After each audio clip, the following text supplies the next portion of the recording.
Hello, I'm David Barker and welcome to my plyometric video about football defenders. Plyometric exercises are used to enhance the levels of speed, power and strength attributes associated with high-level sports performance. Football is a high-intensity sport requiring multiple short bursts and heavily relies on high levels of speed, strength and power. Plyometric exercises are a great way to enhance these motor abilities and enable improved performance within various areas of an athlete's game. The ability to jump explosively in multiple directions is essential for a football defender during matches when they are required to jump for a headers and move explosively off one leg in a lateral direction to react to a movement from an opposing player. This video looks at the physiological and biomechanical aspects of plyometric training and provides a short progressive plyometric session aimed at improving lateral explosive power for a football defender. Physiological and mechanical factors of plyometric exercise.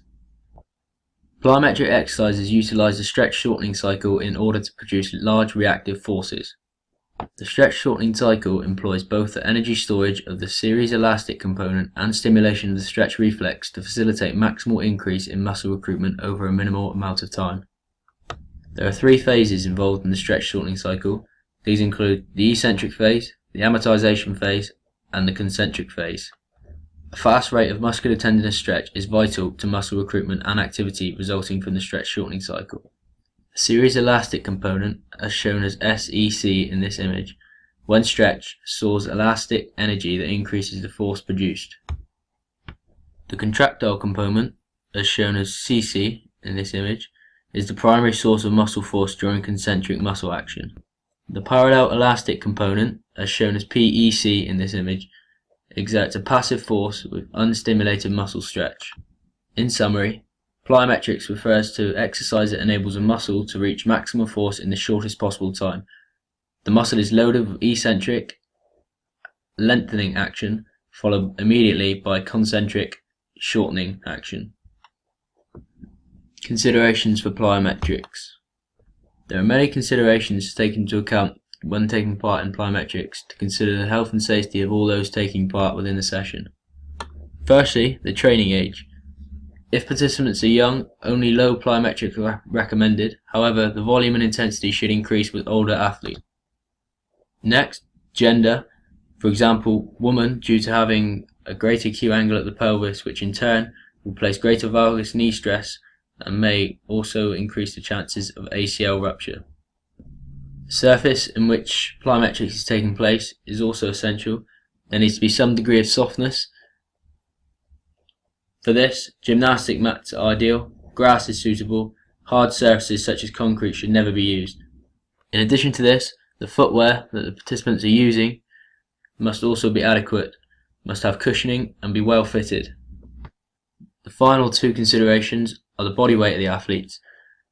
Participants who are over 240 pounds, which corresponds to 109 kilos, should be very careful and use low intensity plyometric exercises. As well as this, the technique which participants are using is essential.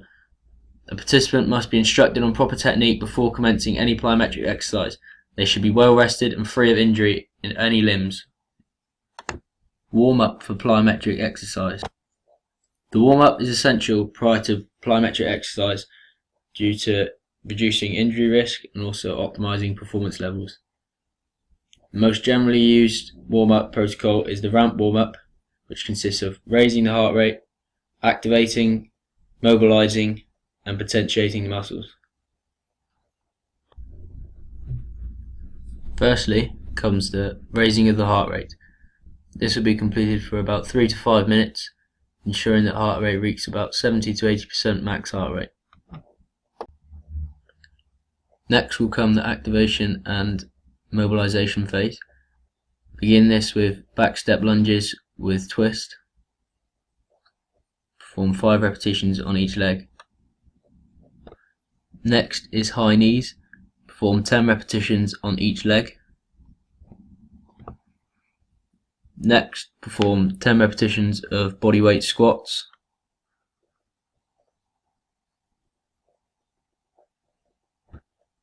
Finally, perform 10 repetitions of hip thrusts.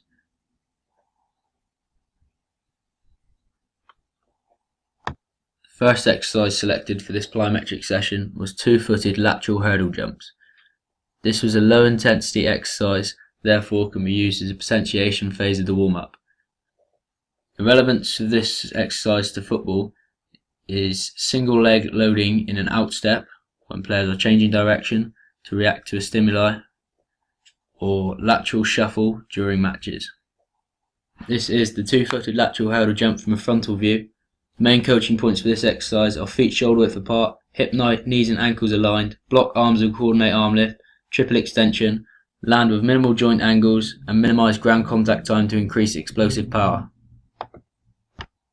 This is the same exercise from a side view to emphasize the coaching points, along with further coaching points of shoulder over center of mass, head up, torso angle high, and land on front 2/3 of feet.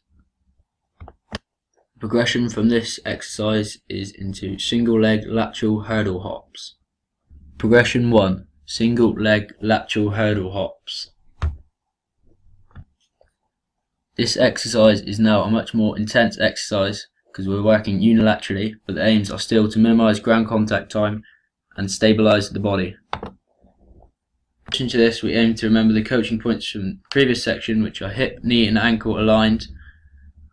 Start with arm by hips and coordinate arm drive with triple extension, shoulders over center of mass, and land on front 2/3 of the feet. We also wish to land with minimal joint angles. Progression 2. Single leg lateral box jumps. This is now a high intensity exercise aimed at developing vertical and lateral explosive power. For this exercise, similar coaching points are encouraged from the previous two exercises, including hip, knees and ankle aligned, shoulders over center of mass, block arms and coordinate arm lift, triple extension off single leg, head up, torso angle high, and land with minimal joint angles.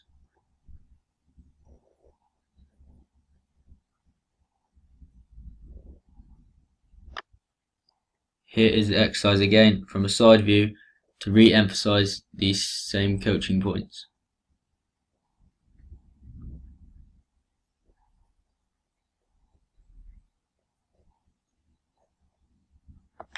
That is the end of my plyometric video for soccer players. I hope you've enjoyed watching. Please refer back to the original page to find more information on sets, reps and rest periods for the progression video I provided.